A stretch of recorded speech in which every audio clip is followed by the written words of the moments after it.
খাদ্যে বিষক্রিয়ার কারণে অসুস্থ 17 জন পড়ুয়া বিষক্রিয়ার কারণে অসুস্থ। আরজিকর হাসপাতালে ভর্তি তারা। আর খবর পেয়েই আরজিকরে স্বাস্থ্যমন্ত্রী শারদত্ত মুখোপাধ্যায় অসুস্থদের পরিবারের সঙ্গে কথাও বলেন স্বাস্থ্যমন্ত্রী। অয়ন শর্মা রয়েছেন টেলিফোনের প্রতিনিধি। আমরা দেখতে পাচ্ছি স্বাস্থ্যমন্ত্রী তিনি অভিভাবকদের সাথে কথা বলেন। ঠিক একটু বোঝার চেষ্টা করব যে খাদ্যে বিষক্রিয়া এতজন পুরো অসুস্থ ঠিক কিভাবে কি হলো।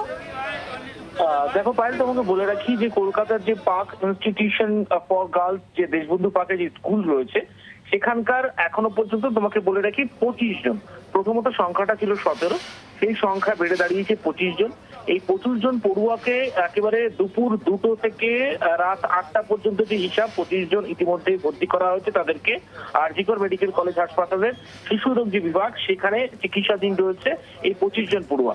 এবার প্রশ্ন হলো যে কেন এত বিপুল সংখ্যক পড়ুয়া তারা খাদ্যে বিষক্রিয়ার জায়গা তৈরি হলো।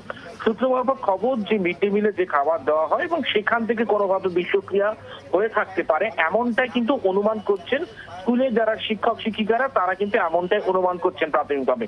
প্রত্যেকের ক্ষেত্রে যে উপসর্গগুলো দেখা দিয়েছে, জ্বর, পেটে ব্যথা এবং বমি হচ্ছিল হাসপাতালে প্রত্যেককে আনার পর, এবং তাদেরকে প্রাথমিক চিকিৎসা দেওয়া হয়েছে এবং চিকিৎসকরা যারা মেডিকেল অফিসাররা ছিলেন সেই সময় দেখা মাত্র কিন্তু তাদেরকে প্রত্যেককে ভর্তির নির্দেশ দেওয়া হয়েছে।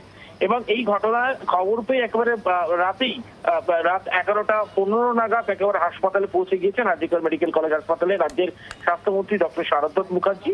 তিনি ইতিমধ্যে পেডিয়াট্রিক যে ওয়ার্ড রয়েছে, পেডিয়াট্রিক ওয়ার্ডে যারা একেবারে মেডিকেল অফিসাররা রয়েছেন তাদের সঙ্গে কথা বলেছেন এবং যারা নার্সিং স্টাফরা রয়েছেন তাদের সঙ্গে কথা বলেছেন। পড়ুয়াদের অভিভাবকরা যথেষ্ট উদ্বিগ্ন, এত বিপুল সংখ্যায় পড়ুয়ারা তারা অসুস্থ হয়ে ভর্তি রয়েছেন, তাদের সঙ্গে কথা বলে গোটা পরিস্থিতি কিন্তু সামাল দেওয়ার চেষ্টা করেছেন এবং প্রত্যেকের শারীরিক অবস্থা এখনো পর্যন্ত তোমাকে বলে রাখি স্থিতিশীল। তবে প্রত্যেকে অসংলগ্ন অবস্থায় রয়েছেন এই 25 জন যারা পড়ুয়ারা। একেবারে স্বাস্থ্যমন্ত্রী কঠোর নির্দেশ দিয়েছেন হাসপাতাল কর্তৃপক্ষকে কোনোভাবে যেন কোনো ধরনের গাফিলতি না হয় এই পড়ুয়াদের চিকিৎসায়।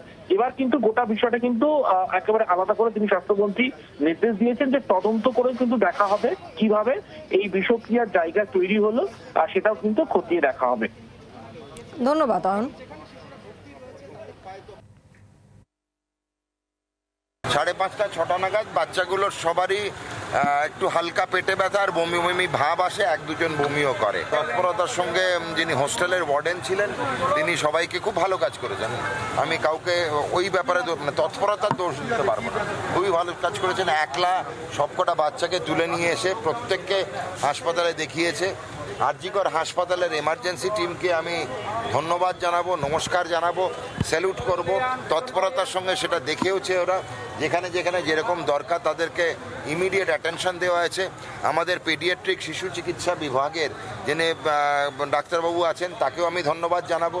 আমার জুনিয়র ডাক্তার যারা রেসিডেন্টস আছেন, সিনিয়র রেসিডেন্টস, হাউস স্টাফ, প্রত্যেককে ধন্যবাদ জানাবো। খুব ভালোভাবে ম্যানেজ হয়েছে।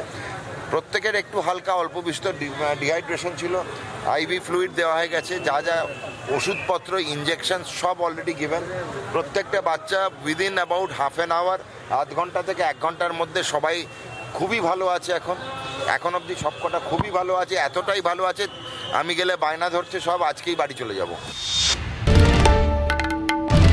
বাংলার আওয়াজ, বাঙালির আবেগ, জি 24 ঘন্টা।